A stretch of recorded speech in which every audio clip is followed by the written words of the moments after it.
Hey guys, my name is Ama, also known as Monique, and I'm jumping online today just to do a vlog based around breast implant illness. I know that there's thousands of women out there who currently have breast implants or thousands of women who are looking to get them in, and I'm here to talk about my journey and my experiences with breast implants, and to talk about how it's not all that cracked up to be.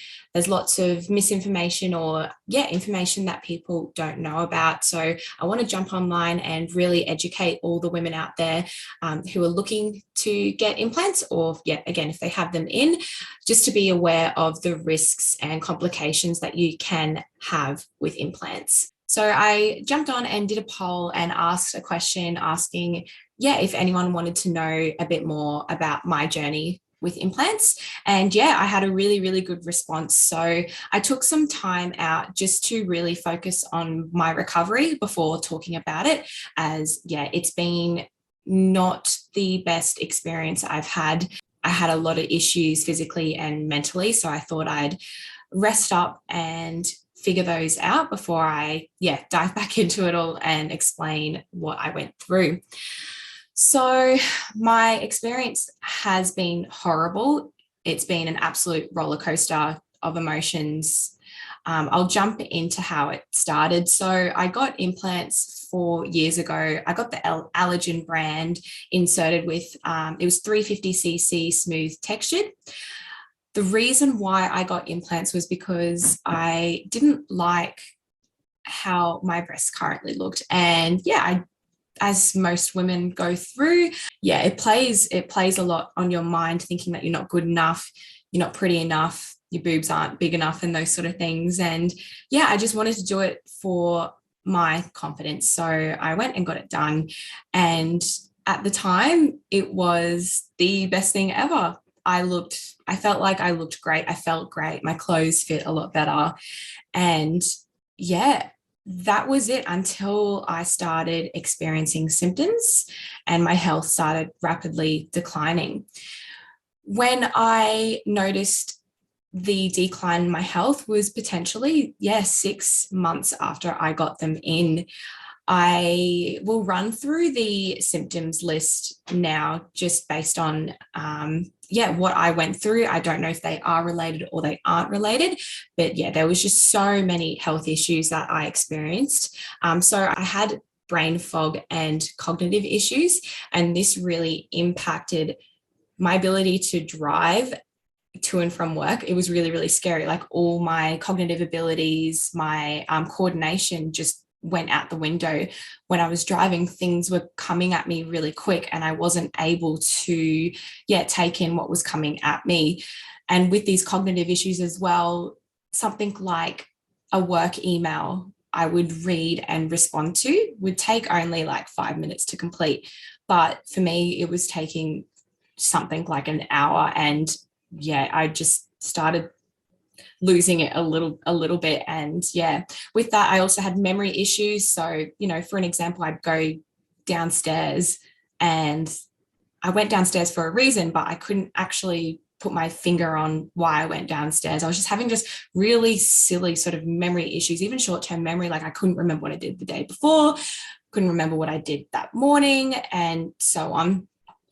With that, I had also joint pain, muscle soreness, and inflammation. When I went to the gym, the body would take maybe like 2 days to recover, like maximum. It was taking me a full week, and it got that bad that I had to stop going to gym. I couldn't play hockey anymore and those sort of things. I had really bad bruising. A funny story, I was in America with my friends and I went on this mechanical bull ride. It was a lot of fun, but I experienced a lot of pain, and I woke up the next day and I had bruises from the top of my leg all the way down to the bottom on both legs. And it looked like I'd been involved in like a car accident or something. The bruising was just absolutely insane. Or someone would grab my arm and then the next day like I'd have like fingerprints all over me. It was a little bit strange. With that as well, I had lots of chronic fatigue, digestion and health issues, so intolerance to foods, weight gain, UTIs, candida overgrowth. My hair started falling out. I felt really faint all the time. I had developed rashes on my skin. My eyes started to get really red, yellow, and quite sunken in, as I looked really, really tired. And with my skin as well, I was actually losing a lot of color. I was going gray, pale. And also with that, I had cold hands, feet, pins and needles. So when you put this all together, it really sounds like my body was like decomposing. Just putting, like, that's a bit extreme, but I felt like I was kind of dying from the inside out. I would wake up every morning. I couldn't get out of bed. I had the worst headaches, migraines, and I couldn't do basic daily activities. And that's when I knew that, enough was enough. Something was wrong. I even had my friends just reach out and say, Monique, like, all this stuff that is happening to you is not normal. You need to go see someone about it. Anyway, so enough was enough. I went to the doctors heaps of times. I had multiple tests, blood tests, scans, ultrasounds, everything. And this went on for about like a 2-year cycle. And everything came back normal. And so with that, I kind of put 2 and 2 together, like with the timeline of when I got my implants in versus when I started having issues. And so I put forward to the doctors that, hey, like, this could be my implants. And I had some of them did research and then some of them that didn't. And pretty much, apparently, there's not enough scientific data or evidence.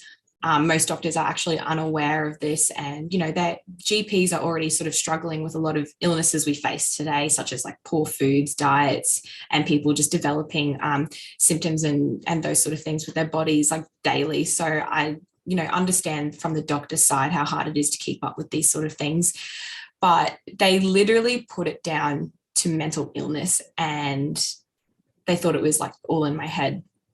And I don't know, I know myself, I know my body, and that wasn't it. Like, Anyway, I thought I would try a different approach just to see if my body, would get better. And with this, I focused on dieting and exercise. I tried to alleviate the stress of, work, music, friends, just trying to keep that life balance. But it got that bad. Going to gym and eating properly, put stress on my body. And also the amount of workload I had at that time, even though I tried to alleviate it, I just seemed to have gotten worse and worse and worse. So I got that bad. I went to work that morning. I couldn't see where I was going when I was driving. That was really scary. Got down, opened up my first email, and I broke down. I was like, there is something wrong with me. I can't do this anymore. I had like an emotional, physical breakdown. I went to my boss and said, hey, can I have like a month off? I really need to figure out what's going on. And it was just really, really emotional and really, really difficult to go through. So with that, the impacts that I had were physical. So I couldn't go to gym, I had no energy, really bad moods, and all of that. Mental, I developed a bit of anxiety, depression, stress. And then because I wasn't working, I was then financially really struggling to keep up with everything. I'm super lucky that I had a lot of support within my workplace. They were able to let me have the time off, and my boyfriend and friends and family who really looked after me, especially to my boyfriend. I was literally like crying every day, and he would just wake up and just hug me and just make sure I was okay. And he really pulled his weight and picked up the pieces and held us back together. So I'm forever grateful for him. But because I was so sick and I was gaining weight, my boobs actually looked really hectic. And I started going towards just wearing oversized tees. With like wearing those oversized tees, when I was DJing, performing and those sort of stuff, I looked quite prerogative if I had like just a basic spaghetti strap singlet on. And I didn't want to portray that. And I started getting attention that I didn't want from places that I didn't want. I just wasn't having any luck with doctors. So I went down the path and went and saw a naturopath. He confirmed this and helped me stay afloat mentally and physically.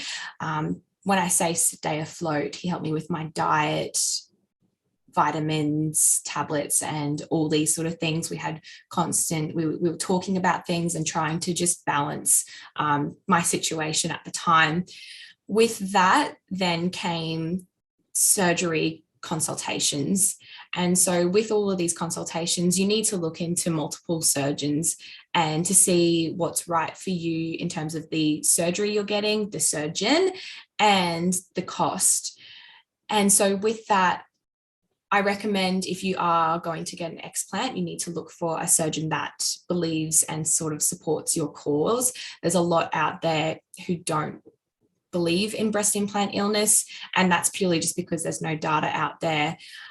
With that as well, I had said surgeons also saying it was all in my head, saying that I won't be happy getting them out, and also trying to upsell me again, saying, oh, you know, if you get this implant out, we can put this back in, and those sort of things.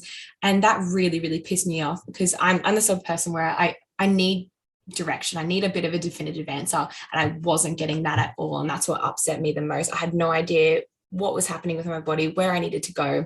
And so I ended up just going with my gut and thinking, you know what, let's try this option. Let's get an explant, let's get them out, and let's try and get better. And if I don't get better, then you know what, it probably is mental health issues, and I should address that as well. Anyway, with the surgery consultations, it costs more to get out than what it did to put in.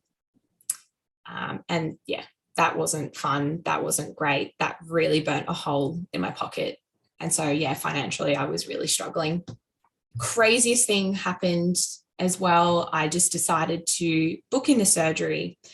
2 weeks before my surgery, there was a news article that came up, and it was from the FDA. And the FDA is a medical association in America. And they decided to come out saying that breast implant illness is an actual medical diagnosis, and that breast implants is probably the highest risk medical device that you could get inserted into your body. And with that, yeah, they outlined that breast implants can cause neurological issues, chronic fatigue, and autoimmune diseases and issues. So that was just like the biggest breath of fresh air. Like, oh my gosh, I think I know what's actually going on with my body. And so with breast implants, they actually contain a lot of heavy metals. They have silicone in them, and breast implants actually over time microbleed into your body. So you end up getting silicone all through your body, causing those chronic fatigue issues, neurological issues, and autoimmune diseases, because your body is constantly trying to fight off these foreign body or like foreign toxic chemicals in your body. I ended up watching the Explant documentary. It is on Paramount Plus, but only in America. So I ended up doing a cheeky 1, 2, 3 movies, and I ended up finding the like a version of it online, and I watched it, and it is really an eye-opening documentary. It explains where the implants originated from. So pretty much implants started up in the 80s, and it was created by a male, and a whole team of males just decided they started pushing it onto women, and then more and more women started getting explants. And it's a bit of a I don't know, they were just pushing it onto females a lot. And that's when I guess the trend started happening, where females felt like their breasts needed to be bigger. And we're also now currently face to face with social media, where we see breast implants daily, and it's kind of normal, right? But it shouldn't be. It's not normal. It's not natural. We need to get it out there that breast implants are just not good for you at all, full stop. The documentary shows like a long history of illnesses, but they were actually covered up by the FDA, and the testing was actually done by the own manufacturing company. So therefore, the findings that were conducted throughout the tests, the studies, were completely biased. They had whistleblowers coming forth and showing their findings. They went to the head of the manufacturers and saying, yep, these aren't safe, but they ended up it ended up being pushed under the rug and covered up anyway. When I decided to have the surgery to get the implants in, I went into this waiting room and they played a demo and gave me forms of the risks of getting implants in. A lot of it was to do with the cosmetic risks. So the implant might be deformed after surgery and those sort of things, or the general risks that you can have with surgery. And so I thought, like they're not really that great to begin with. I feel like implants are going to be better off, but they didn't actually go through the neurological, autoimmune, chronic fatigue impacts that your body could have. And if they went through that, I definitely would not have gone ahead with the surgery. I'll talk about surgery types. So there's quite a few surgery types out there if you are looking to explant. The surgery type that I got was a total capsulectomy, where they create an incision over the original incision and they pull out the implants along with the capsule that forms over it. So a capsule is a natural sort of like defense mechanism where your body creates this like tissue capsule to hold the implant in place. So if it bursts or ruptures, it's like a defense mechanism where if it leaks or whatever, it's just contained in that capsule. Our bodies do amazing things, but even though it's in that capsule, it still spreads throughout your bloodstream in your body. There's another surgery type you can get, which is an en bloc, which I think is quite extreme, though a lot of women do get it done. So en bloc is a type of surgery performed mainly for cancer patients. And what they do is they do an incision as large as your breast. They go in and take the implant out. And when they do perform an en bloc, it's meant to, stop the spread of the cancer. Whereas breast implants don't really have, cancer in them, but it's actually been identified that some breast implants can cause a form of cancer. Anyway, so it's quite invasive. They cut really big into your implant and they also go quite far up into your chest cavity. You can have a bit of capsule stuck to your rib cage, lungs, and those sort of things. So it is quite invasive and pretty hectic. I feel like total capsulectomy is a bit better. With this surgery advice that I'm giving, every person is different to how they feel about their body and also with how their body actually is. So be careful when you're actually taking on advice. Getting surgery done, it is a grieving process. At the time, I had no money, no work. I was at an all-time low. Breast implants that made me feel better about myself was going to be taken away from me. And on top of that, I'm having surgery and it's not revision surgery. It's just, they're just taking them out. So I was just super scared about what they were going to look like. And this can creep up on you. So you have to push through and not think about the looks anymore because it's way beyond that. It's all about your health. So I'll talk about post-surgery. I'm currently 3 months post-surgery. I was told to detox my body. So that's eating well, lots of fruit, lots of veggies, avoid all the processed food. With my surgery, I got really lucky. I didn't have to have a lift. I just had to get the implants removed. And because I'm quite young, my breasts would bounce back normally. At first, it was a little bit scary. They were just a tad, saggy because the implants were taken out. But over time, the swelling went down, my breasts firmed back up, and they've actually bounced back to normal. So I'm really grateful. They are a little bit, they're not butchered, but they are I do have an incision in there and I still have, I guess, the outlining of where my implant was, but my natural breast tissue has just fallen into it. So I've been really, really, really fortunate. With my surgery, I didn't have drains. That was because I didn't have a lift or I didn't have all that sort of unnecessary movement or trauma to that area. So I didn't need drains. My body was able to remove all the blood and the swelling itself. But we're still 3 months in. This is meant to take a whole year to recover. Pretty much all of my symptoms are almost gone. I'm really, really, really lucky. I'm slowly going back to gym. My speech is a lot better. my cognitive abilities have come back. I'm not as sore anymore. My digestion is a lot better. I am still struggling with speech sometime and, my mental capacity of day-to-day things and fatigue. But yeah, as I mentioned, I'm only 3 months in. I've still got like the whole year ahead of me. With this, I felt really good after a month, and then I caught COVID. One thing I cannot stress enough is if you are not feeling well, or you don't have the greatest immune system, or you have breast implant illness, stay away from COVID. It absolutely rolled me. I had every symptom under the sun, and it took me, about a month and a half to recover. And I'm only really just starting to feel myself again now. So what I'll do is I will leave some resources and some links below in the bio section of this vlog. And what you can do is, if you want to read into this further, you can. These links I know can be trusted, and there's thousands and thousands of other women in these groups.